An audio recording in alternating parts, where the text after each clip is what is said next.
अंजना जी, मैं शांति से मुस्कुरा रहा था, उस पे भी हिंदुओं को इतनी गाली दे दी इन्होंने कि तुम्हारी इतनी हिम्मत, तुम मुस्कुरा रहे हो, हिंदू तो ऐसे हैं कि वो मुसलमानों के ऊपर आक्रमण करते हैं, तुमसे तो 15% भी संभाल, तुमसे तो। अरे सर प्लीज, ये अंजना जी, मैं इनके बीच में नहीं बोलता हूं, इनकी आवाज को बिल्कुल कम करके रखिए, ये लोग यही डिजर्व करते हैं। अंजना जी, इनकी आवाज को कम रखिए, क्योंकि मैं इनके बीच में नहीं बोलता हूँ। मैं सबका एक एक करके जवाब लूंगी, जिसका नाम लूंगी वही बोल पाएगा। ऑन एयर उसी की आवाज जाएगी। इन बेवकूफों की आवाज को कम रखिए। अब ऑन एयर जिसकी आवाज जाएगी उसी की जाएगी। Please please Pavan ji, please Samit. देखिए अंजना जी, मुझे तो बहुत तकलीफ होती है कांग्रेस की ये हालत देख करके। आज पवन खेड़ा जैसे व्यक्ति की हालत आप देखिए, मतलब खाली गाली देना बच रह गया है, बाकी सब कुछ इन्होंने कर दिया। कितने शांतिप्रिय तरीके से डिबेट चल रहा है। ये जो बौखलाहट कांग्रेस पार्टी की है, ये जो हिंदुओं के प्रति नफरत कांग्रेस पार्टी की है, आज कांग्रेस पार्टी का एक बात अंजना जी याद रखिए, जिसने हिंदुओं पर, निरीह हिंदुओं पर गोली चलाई, जिसने भगवान राम के अस्तित्व पर सवाल खड़ा किया, जिसने हिंदुओं के खिलाफ षड्यंत्र किया है, याद रखिए ये सनातन का पावन भूमि है, ये शंकराचार्य की भूमि है, यहां उनका अस्तित्व मिटेगा ही मिटेगा, राजनीतिक अस्तित्व समाप्त होगा ही होगा। यूं ही कांग्रेस का अस्तित्व समाप्त नहीं हो रहा है। जिस तरह से ये कांग्रेस, इन कांग्रेसियों ने षड्यंत्र करके 2013 में एक बिल इंट्रोड्यूस करने की कोशिश की थी, जिस बिल में अगर देश भर में कोई भी दंगा होता है तो उस दंगे का जिम्मेदार केवल हिंदू होगा और कोई नहीं। ये जो कम्युनल वायलेंस बिल ला रहे थे, केवल और केवल हिंदू ही जिम्मेदार होगा। नतीजा 2014 में क्या हुआ आपने देखा है। अंजना जी, हिंदू कभी भी हिंसक नहीं हो सकता है। हनुमान चालीसा का उच्चारण करके हम कभी मुसलमानों के ऊपर, हमारे भाई हैं, कभी किसी के ऊपर हमला नहीं कर सकते, मगर हनुमान चालीसा और हिंदुओं के ऊपर कांग्रेस की ये जो बेचैनी है, कांग्रेस का ये जो षड्यंत्र है, ये ऐसे ही नहीं है। इसके पीछे बहुत कुछ है, इसके पीछे बहुत कुछ इन्वॉल्व्ड है। आप समझिए सोनिया जी का कनेक्शन, आप सोचिए राहुल जी जो विदेश जाते हैं, आप सोचिए ये जो पार्टी इनके किस पैसे से चलती है, इसके पीछे इतना कुछ है कि आप भी समझती है, मैं भी जानता हूं, अब देश के लोग भी जानने लगे। तीसरी बात, आप शांत बैठिए, चुपचाप बैठिए। ठीक है, वो चुपचाप बैठिए पवन जी। पवन जी, इसके बाद फौरन आपके पास आ रहे हैं। देखिए देखिए एक सेकंड, मैं एक सेकंड चिल्लाना बंद करिए। मैं एक सेकंड पवन जी के बीच में, अंजना जी आप इनकी आवाज को कम रखिए, कम रखिए, मैं इनके बीच में नहीं बोला था।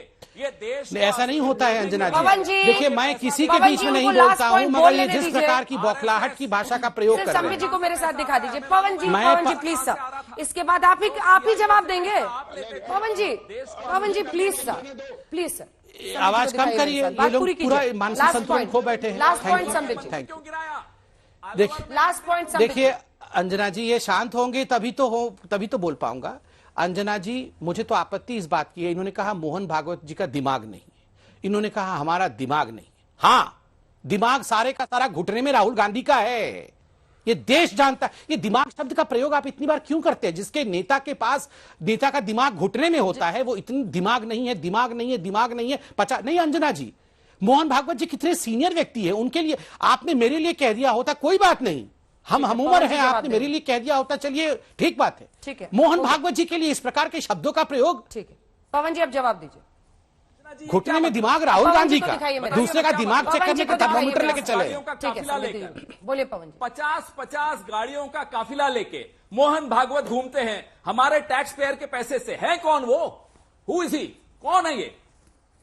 50 गाड़ियों का काफिला तुम्हारे टैक्स पेयर के पैसे से? कीमत बढ़ी हुए हम। How much? डीजल का पैसा Mohan Bhagwat ji, just a second, Mohan Bhagwat ji diesel का पैसा टैक्स पेयर के पैसे से नहीं लेते हैं। आपके जो यहाँ शाही इमाम घूमते हैं 50 गाड़ियों के लश्कर में, आपको शाही इमाम नहीं दिखते हैं, शाही इमाम नहीं दिखता है। बैठे रहिए, अगर बिना समझ के आते हो आपको शाही इमाम नहीं दिखता है, के आ जाते हो। आपको हिंदुओं की गाड़ी दिखती है। सिक्योरिटी क्यों दे रखी है मोहन भागवत? आप रोजे से हो इसलिए मैं चिल्लाने वाला हूं। प्लीज सिक्योरिटी और अलवर में मंदिर क्यों गिराया, जरा इसका जवाब देकर जाइएगा। यहां बैठे हैं, बड़ा दिमाग लगा रहे हैं, अखंड भारत लाएंगे, अखंड भारत लाएंगे, शर्म नहीं आती? बिना ज्ञान के बैठे हो। हर बार तुम मुस्लिम लीग के साथ मिलकर देश का नुकसान पहुंचाए हो, कभी अंग्रेजों के साथ मिलकर देश का नुकसान पहुंचाए हो। आज मालूम नहीं किस देश के साथ मिलकर आज आप देश का नुकसान पहुंचा रहे हो। लेकिन आज भी, कल को जब सरकार बदलेगी तो आप में से अच्छे जेल के पीछे होंगे। जिस तरह से आप लोग देश का नुकसान कर रहे हो, हमें नहीं मालूम पाकिस्तान के साथ मिलकर कर रहे हो या चीन के साथ मिलकर कर रहे हो, लेकिन कुछ षड्यंत्र है, इसमें कोई शक की बात नहीं। ठीक है, संबित जी जवाब दीजिए।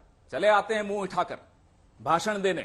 देखिए अंजना जी हमें तो शांति से सुना, अब सुन लीजिए अंजना जी, मैं तो पवन जी पे, अंजना जी आप तो फिर से वही सिंगल विंडो कर दीजिए अंजना जी, सिंगल विंडो कर दीजिए अंजना जी, क्योंकि मैंने सिंगल विंडो पे को सुना ना। अरे पवन खेड़ा जी, सिंगल विंडो करिए जरा, सिंगल विंडो करिए, सिंगल विंडो करिए, उसी का सिंगल विंडो करिए, तब जाके जवाब हो पाएगा। पवन खेड़ा जी, अगर आप जवाब सुनेंगे तो फिर आपके लिए भी टाइम मिल जाएगा मौका जवाब देने का। रुक जाइए। अरे किशोर तिवारी जी अकेले काफी हैं आपको चुप कराने के लिए। देखिए नहीं आप जरा इनकी आवाज को म्यूट रखिए, तभी तो आप तो हमें तो आपने हटा दिया था फ्रेम से, इन्हें भी हटा दीजिए। अरे आप अंजना जी आपने मुझे तो नहीं अंजना जी आपने इनको सिंगल विंडो में दिखाया, हमें क्यों नहीं सिंगल विंडो में दिखा सकते हैं? दोनों में हटाया, इतना क्यों रिक्वेस्ट करना पड़ता है पवन जी को?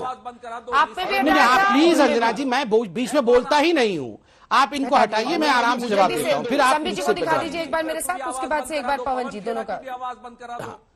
Thank you. देखिए अंजना जी देख रहे हैं कैसा बवाल मचाया हुआ आप लोगों ने। तिवारी अंजना जी, मैं तो पवन जी के ऊपर आज हमला नहीं करना चाहता हूं। पवन जी भी रोजे से हैं, रोजा खोलने का समय भी हो गया है, मैं बिल्कुल इन पे कोई आक्षेप नहीं करना चाहता, शांति से। आज कांग्रेस की हाल ऐसी क्यों है उसे बताने की आवश्यकता नहीं है, रस्सी जल गई मगर इनका अहंकार नहीं गया है। हिंदुओं को गाली दे दे के हर राज्य में इनकी हालत देखिए, हर राज्य में इनकी हालत देखिए। और देखिए अंजना जी, मुझे दुख इस बात का होता है, हमने क्या गलत कहा अंजना जी? हनुमान चालीसा कोई पढ़ना चाहता है